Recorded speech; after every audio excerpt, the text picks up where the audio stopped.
देखिए, सम्माननीय राज साहब ठाकरे ने उन्होंने ये कहा था, जो महाराष्ट्र में रहता है, फिर वो अमराठी हो या मराठी, जो महाराष्ट्र को मानता है, मराठी लोगों के पीछे है, जो मराठी को सम्मान करता है, वो मेरा है, वो महाराष्ट्र का है। लेकिन यहाँ के जो नरेंद्र मेहता जी आमदार है, सम्माननीय बोलूँ क्या बोलूँ मेहता जी, कि उन्होंने जो पॉलिटिकली उसको स्टर्न दिया, मतलब ये ऐसे किया ना कि हिंदू को हिंदू से भिड़ाया। नमस्कार साथियों, मैं कुमार अनूप और आप देख रहे हैं न्यूज बिंदु।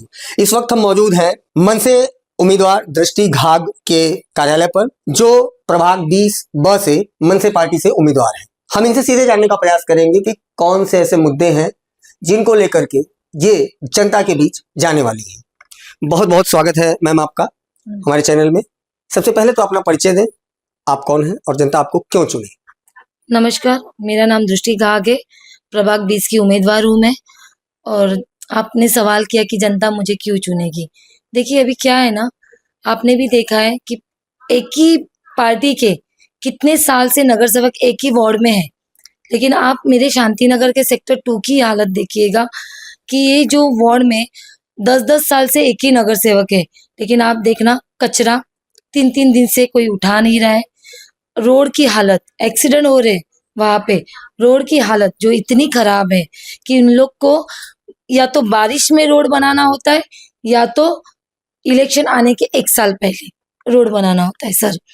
फिर गार्डन है जहाँ पे अपने मतलब एजेड लोग, मतलब अपने दादा दादी, ये लोग जो बैठते हैं, पहले ये महानगर पालिका के हाथ में था, अचानक से वो बिल्डर के हाथ में गया।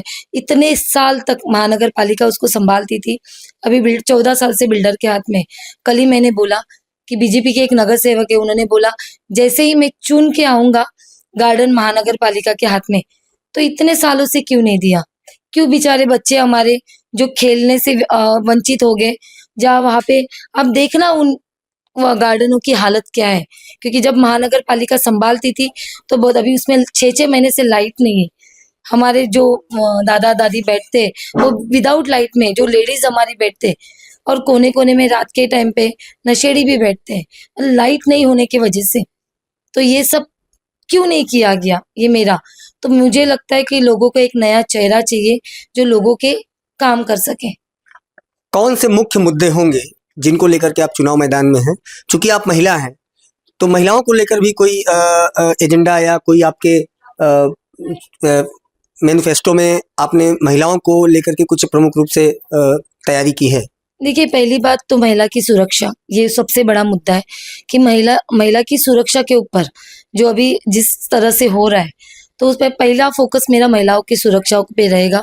दूसरा कि उनको रोजगार, जैसे बहुत सारी महिलाएं, उनको रोजगार की बहुत जरूरत है, और महानगर पालिका में बहुत सारे ऐसे क्या बोलते हैं, महिलाओं के लिए होते हैं लेकिन यहाँ तक पहुँचते ही नहीं है, इसका वर्ड्स मेरे को नहीं, स्कीम्स होते हैं जो महिलाओं के लिए होती है, हाँ योजनाएं जो यहाँ तक नहीं पहुँचती है, जो नगर सेवक के कुछ लोग होते हैं उन्हीं तक पहुँचती है। जैसे कि सिलाई मशीन आई थी, तब जाके मैंने पूछा भी था, लेकिन बोला कि नगर सेवक के हाथ में वो दी गई, लेकिन कहाँ गई? क्या आपने वहां का सर्वे किया कि कौन से महिला को जरूरत है उसकी? नहीं की। तो मेरा पहला फोकस महिलाओं के लिए रहेगा कि उनको रोजगार कैसे दे सकती हूँ मैं। फिर बाकी के तो देखो, नगर सेवक मतलब सबका सेवक होता है, तो उनकी छोटी मोटी बड़ी जो भी समस्या है, जो मैं कर सकती हूँ, जो मेरे हाथ में है, वो मैं सारी करूंगी। आप मनसे से जुड़ी हुई हैं, महाराष्ट्र नवनिर्माण सेना। महाराष्ट्र नवनिर्माण सेना जो पार्टी है, उसका ये भी एक पहलू है कि मराठी और अमराठी को लेकर के हमेशा विवादों में रही है। तो ऐसे में इस मुद्दे को लेकर आप क्या सोचती हैं?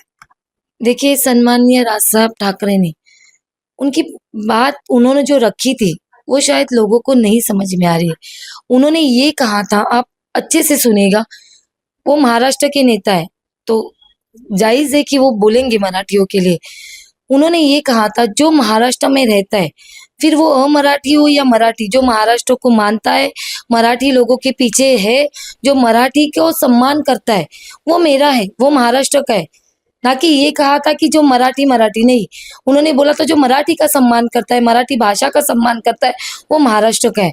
तो लोगों ने उसको, बोलते ना, जो पॉलिटिक्स खेल रहा है वो अपने अपने हिसाब से उसको पॉलिटिक्स खेला गया है, और लोगों के दिमाग में वो डाला गया है कि अमराठी और मराठी का मुद्दा है। आप सुनिए राज साहब के भाषण, उन्होंने यही कहा है, जो जो महाराष्ट्र को अपना मानता है वो महाराष्ट्र का मराठी है, फिर वो किसी भी जात धर्म का हो। अभी हाल ही में मनसे पार्टी के एक कार्यकर्ता ने मारवाड़ी के ऊपर हमला किया था, जो मामला नेशनल इशू बना था। और आप भी जिस प्रभाग से चुनाव लड़ रही हैं, वहाँ भी गुजराती और मारवाड़ियों की संख्या अत्यधिक है। तो ऐसे में आपको चुनाव मैदान में जाने में क्या इन सवालों का सामना करना पड़ता है? और जो आपके मारवाड़ी ने हमला किया था उसको लेकर के जो नेशनल इशू बना था, उसके बारे में आप थोड़ा सा दर्शकों को बताएं। देखिए, वो ऐसा था कि उस टाइम पे बहुत जल्लोष चला था, मराठी जात को अभिजात दर्जा मिला था तो बहुत जल्लोष चल रहा था, और सामने ही मिठाई का शॉप था, बच्चे गए थे मिठाई लाने के लिए, तो सबको पता था कि मतलब हाईकोर्ट ने उसको मतलब नंबर 1 पे मराठी भाषा के दर्जा का ये किया था। तो उस टाइम पे उन्होंने बस इतना ही बोला था कि भाई मराठी में बात कर, क्योंकि तो उन्होंने बहुत एरोगेंटली उनसे बात किया था, और वो छोटा सा था, तू मैं हुआ था, फिर उन्होंने भी वैसे तो हो गया था, उस टाइम पे वो बात खत्म भी हो चुकी थी। हमारे शहर अध्यक्ष संदीप राणे के ऑफिस में वो लोग भी आए थे, सब बात खत्म हो गई थी। लेकिन यहाँ के जो नरेंद्र मेहता जी आमदार है, सम्माननीय बोलूं क्या बोलूं मेहता जी, कि उन्होंने जो पॉलिटिकली उसको स्टर्न दिया, क्या पहले मारवाड़ी और मराठी साथ में नहीं थे? कि आज हमारे साथ कितने मारवाड़ी है, मेरे साथ इतने मारवाड़ियों ने प्रवेश किया था मनसे में, तो पहले भी रह ही रहे थे ना। मतलब ये ऐसे किया ना कि हिंदू को हिंदू से भिड़ाया, कोई बड़ा नहीं था, लेकिन आप कह रहे हैं कि भाजपा हिंदू को हिंदू से ही लड़ा रही है। तो वही किया ना उन्होंने, मतलब मराठी और मारवाड़ियों का जो बात किया, उसके बाद देखो मारवाड़ी भाइयों ने भी माफी मांगा, जो उन्होंने मोर्चा किया, उसके बाद हमारा मोर्चा निकला, उसके बाद उन्होंने भी माफी मांगा। तो मैं वही बोल रही थी कि उस टाइम पे इतना बड़ा स्टंट मेहता जी ने किया था। तो आप जो चुनाव मैदान में जा रही होंगी, डोर टू डोर जा रही होंगी, तो ज्यादातर संख्या में मारवाड़ी गुजराती कम्युनिटी रहती है, तो उनका क्या रिएक्शन होता है, या उनसे जब आप संवाद करती होंगी तो उनकी क्या प्रतिक्रिया होती होगी देखिए पार्टी को लेकर के और आपके चुनाव मैदान में उतरने को? देखिए लोग है ना, नगर सेवक का इलेक्शन ना एक इंसान देख को करते, पार्टी तो है, पार्टी का सिंबल बहुत जरूरी होता है, लेकिन लोगों को ये होता है कि जो चुन के आए वो लोगों का क्या काम कर सकते हैं, इसलिए वो चेहरा भी बोलते ना, लोग वही चेहरा चुनते जो काम करने वाला हो। पॉलिटिक्स करने वाले पॉलिटिक्स करते, और मैं जहाँ जहाँ गई हूँ मुझे बहुत अच्छा रिस्पॉन्स आया है। एक आध जगह पे उन्होंने बोला है कि बाबा मराठी मराठी, तो उनको समझाना पड़ता है, जिस तरह से मैंने अभी बोला कि राज साहब का आप मतलब समझो कि वो क्या कहना चाहते हैं, ना कि कोई आपको भड़का रहा है और आप भड़क रहे हो, हमको साथ में रहना है। तो मैंने उनको यही बोला, अगर हम राजस्थान में होते मराठी, या गुजरात में होते, वहाँ हम बिजनेस करते या कुछ भी, तो उस भाषा का मान सम्मान हमको करना करना चाहिए, क्योंकि हम वहाँ हमारी रोजी रोटी कर रहे हैं। अगर उस भाषा का मैं मान सम्मान न करूँ, ना गुजराती या मारवाड़ी भाषा का मैं सम्मान ना करूँ, तो क्या मैं वहाँ टिक सकती हूँ? नहीं टिक सकती, क्योंकि हम जहाँ रहते उस भाषा का मान सम्मान आपको नहीं आता है, कोई जबरदस्ती नहीं है, लेकिन सीखने का प्रयास भी आप बोलोगे कि अगर एरोगेंटली बोलोगे कि मैं नहीं करूंगा, देखो वहीं पे झगड़ा होता है जहाँ पे एरोगेंटली बात होती है। कल जाके मैं कही, और मैं बोल रही साउथ में क्यों नहीं बोल रहे लोग, क्यों साउथ में तो स्ट्रिक्टली है, वो तो बात ही नहीं करते उनके लैंग्वेज सिवा। आप घूमने जाओ, उन्हीं के, अगर हम कुछ खाना भी मांगे तो उन्हीं के लैंग्वेज में बात करना है, अदरवाइज आप भूखे अपने होटल में चले जाओ, वो नहीं हिंदी में भी बात करते, इंग्लिश और साउथ। तो वहां पे क्यों नहीं लोग बोल रहे कि वहां पे भी चेंज होना चाहिए, वो अपनी भाषा का सम्मान करते। अगर राज साहब कहाँ गलत है मुझे बताइए, कहाँ गलत है? वो यही बोल रहे कि आप उस भाषा का सम्मान कीजिए। अगर मैंने वही बोला, राजस्थान या गुजरात जाऊँ तो मुझे उस भाषा का सम्मान करना चाहिए, मुझे सारी भाषा आती है। आप बोलो तो मैं अभी गुजराती में बात करूँ, आप बोलो तो मैं मारवाड़ी में बात करूँ, सम्मान तो करना चाहिए।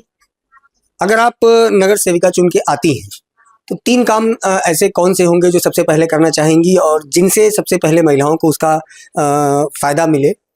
3 काम आप बताएं जो सबसे पहले करना चाहेंगी जिससे आपके प्रभाग की जनता को सीधे सीधे लाभ मिले। 3 काम। पहली बात, महिलाओं का मैंने जैसे बोला सुरक्षा रोजगार वो तो सब करूंगी। पहला मुद्दा ना, मुझे यहाँ के बीएमसी हॉस्पिटल अच्छे कर दें, जहाँ पे डॉक्टर्स फ्री का पगार ले रहे, मतलब गरीब जनता बेचारी आ रही है, उनका बराबर से इलाज नहीं हो रहा है, उनको इतना एरोगेंटली बात होता है उनसे, मतलब ऐसे उनके तरफ देखा जाता है ना कि वो फ्री में इलाज करवा, तो फ्री में आप उनका, वो आते हैं इसके लिए आपको सैलरी मिलता है, तो वो हॉस्पिटल की जो दशा है ना उसको मुझे अच्छी करनी है।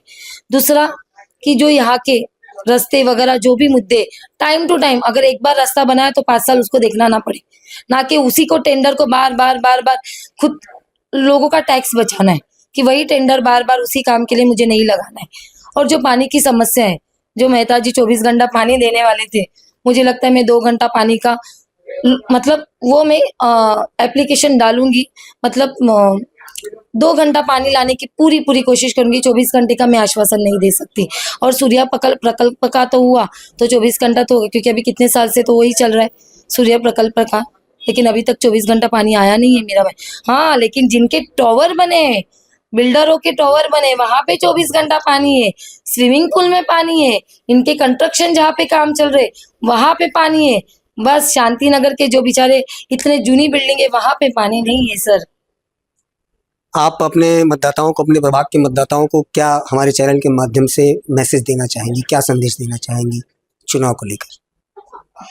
देखिए, मैं यही बोलना चाहूंगी, इस बार आप ऐसे लोगों को चुन के लाओ जो आपके काम करे, ना कि बस वोट लेने के लिए आपके घर तक आए, आपको झूठे आश्वासन दे, बल्कि आपसे जुड़ के एक सेवक बन के आपका काम करे, ना कि राजा बन के आप पे हुकुमशाही करे।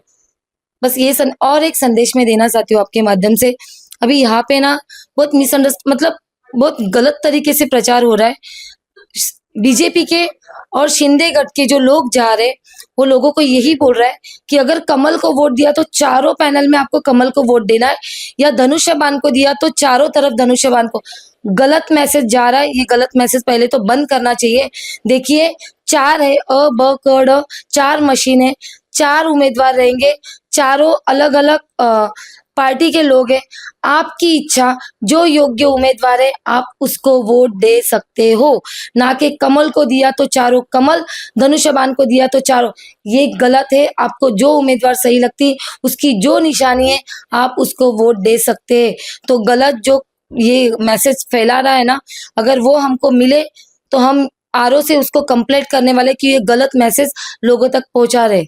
ये थी हमारे साथ मनसे की उम्मीदवार दृष्टि घाग, जिन्होंने बताया कि किस तरह से ये अपने विजन को लेकर के, अपने मुद्दों को लेकर के, महिलाओं के मुद्दे को लेकर के, पानी के मुद्दे को लेकर के चुनाव मैदान में हैं, और पूरी एक महिला शक्ति का प्रतीक भी इन्हें कहा जा सकता है, जिस तरह से इन्होंने हमसे बात की और इन्होंने अपनी विजनरी बताई।